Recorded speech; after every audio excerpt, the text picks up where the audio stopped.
Assalamualaikum warahmatullahi wabarakatuh. Bagaimana kabarnya anak-anak? Semoga tetap baik-baik saja ya. Hari ini kita akan belajar mengenai usaha di bab yang kedua ini. Sebelum kita memulai, seperti biasa, mari kita awali dengan doa terlebih dahulu. Berdoa menurut kepercayaan masing-masing, dalam hati masing-masing. Dimulai. Doa selesai. Baik, kita akan langsung mulai ya.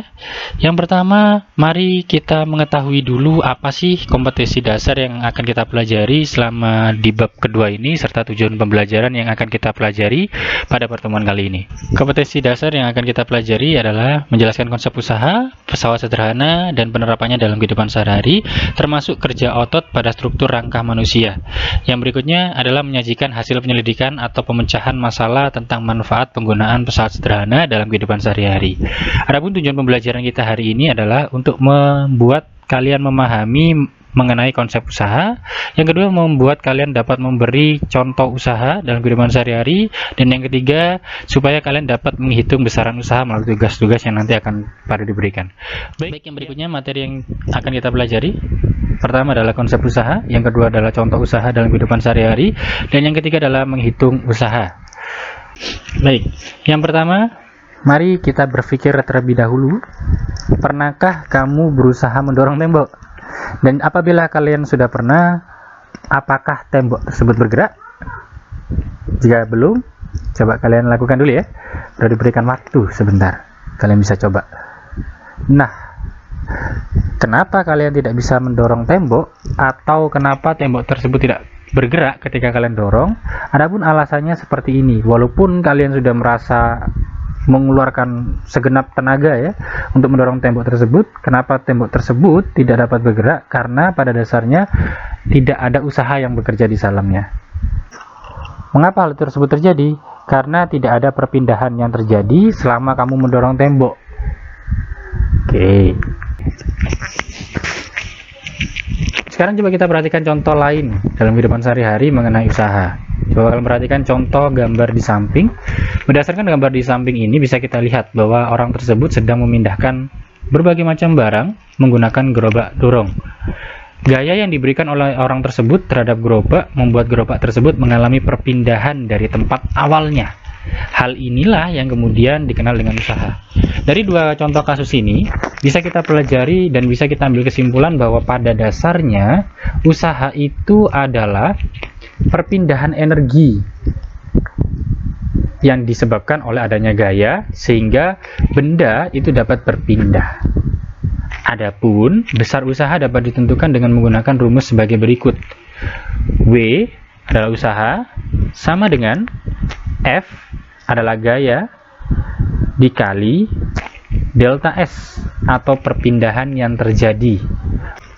W memiliki satuan Joule, F memiliki satuan Newton, dan delta S memiliki satuan meter.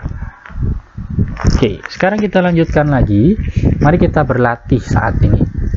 Coba kalian perhatikan contoh soal ini. Pada percobaan pertama, seorang pelatih basket melempar bola basket sejauh 2 meter dari titik awal.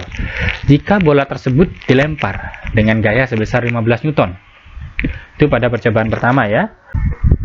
Nah, pada percobaan kedua, pelatih berhasil melempar bola sejauh 4 meter setelah mengeluarkan gaya sebesar 30 Newton.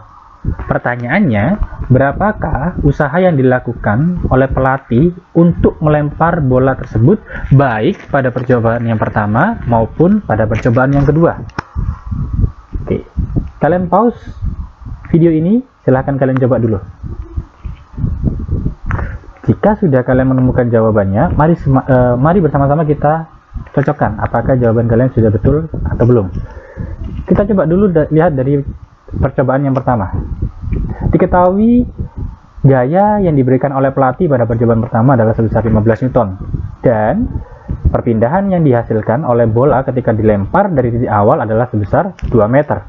Maka usaha yang dihasilkan oleh pelatih ketika melempar bola pada percobaan yang pertama dapat dirumuskan dengan W sama dengan F dikali delta S, di mana F-nya sebesar 15 Newton dan delta S-nya sebesar 2 meter. Sehingga ditemukan usaha yang dihasilkan oleh pelatih ketika melakukan percobaan pertama sebesar 30 Joule. Pintar. Betul? Oke, kita lanjutkan yang kedua. Pada percobaan yang kedua diketahui pelatih melempar bola dengan gaya yang dihasilkan sebesar 30 Newton dan delta S-nya atau perpindahan yang dihasilkan oleh bola tersebut sebesar 4 meter. Maka, usaha yang dilakukan oleh pelatih pada percobaan yang kedua ini dapat dihitung dengan menggunakan rumus W sama dengan F dikali delta S, di mana F yang dihasilkan adalah 30 Newton dan delta S yang dihasilkan adalah 4 meter. Sehingga usaha yang dihasilkan pelatih pada percobaan yang kedua ini sebesar 120 Joule. Bisa difahami anak-anak?